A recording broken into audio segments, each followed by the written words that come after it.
2025-26 মেয়াদের নির্বাচন ঘিরে বাংলাদেশ চলচ্চিত্র উন্নয়ন কর্পোরেশন ছিল জমজমাট। তবে নির্বাচনের দুদিন আগেই হঠাৎ ছড়িয়ে পড়ে আগামী 28 ডিসেম্বর এফডিসিতে নির্বাচন না হওয়ার গুঞ্জন।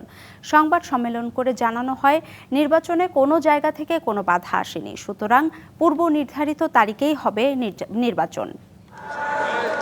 এবারের নির্বাচনের সভাপতি ও মহাসচিব পদে প্রতিদ্বন্দ্বিতা করবেন শাহীন সুমন ও শাহীন কবির টুটুল। অপর প্যানেলে প্রতিদ্বন্দ্বিতা করবেন মুশফিকুর রহমান গুলজার ও শাফি উদ্দিন শাফি।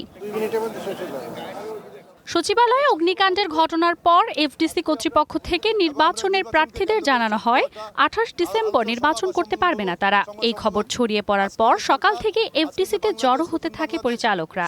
সরকারের প্রতি আমাদের পূর্ণ আস্থা আছে। পরবর্তীতে তথ্য মন্ত্রণালয়ে যোগাযোগ করলে জানা যায়, নির্বাচনের বিষয়ে কোথাও থেকে কোনো নিষেধাজ্ঞা আসেনি। সভাপতি প্রার্থী শাহীন সুমন বলেন, তারা নিজেদের নিরাপত্তায় বিশ্বাসী। নিরাপত্তার বিষয়েও তাগিদ দেওয়ার আহ্বানও জানান তিনি। উপদেষ্টা মহোদয়, ওনার উদ্ধৃতি দিয়ে ওনার বরাতে বলা হয়েছিল, আজকে এফডিসির এমডি বলেছিল যে উনি নিষেধ করেছেন আমরা যাতে ইলেকশন না করি 28 তারিখে।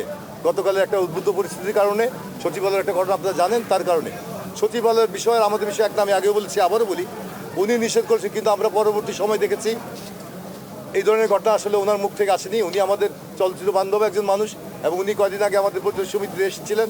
ওনার সাথে আমার ব্যক্তিগতভাবে আলাপ হচ্ছে, অনেকে ছিলেন এবং ইলেকশনের সম্বন্ধে বলা হয়েছে।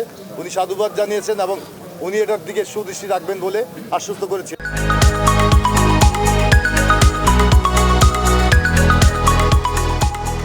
সভাপতি প্রার্থী মুশফিকুর রহমান গুলজার মন্তব্য করেন, পরিচালকরা সবাই ঐক্যবদ্ধ। সুষ্ঠু নির্বাচনের বিষয়ে আশাবাদী তারা। শাহীন একবার ক্যান্ডিডেট, আমি এক দল ক্যান্ডিডেট।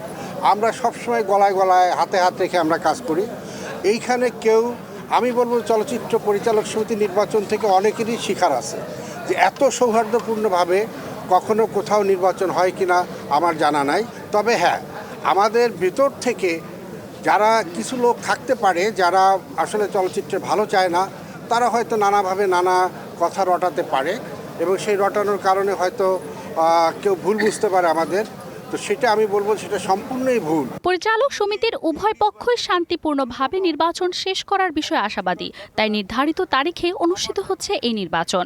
আমি বিশ্বাস করি আগামীতেও আমাদের ভিতরে কোনো রকম অঘটন ঘটবে না। আপনারা যারাই এখানে আসেন দেখেছেন যে আমরা কত সুষ্ঠুভাবে সবাই ঢুকি, ভোট দেই, বেরিয়ে যাই। এর ভিতরে আর কোনো ঘটনাই নেই এবং করোনার মধ্যেও আমরা ভোট গ্রহণ করেছি, সেখানেও কোনো অসুবিধা হয়নি। অতএব কারোর কোনো আপত্তি থাকার প্রয়োজন আমি মনে করি না। মাজুমা আফরোজ নীলিমা, ডিবিসি নিউজ।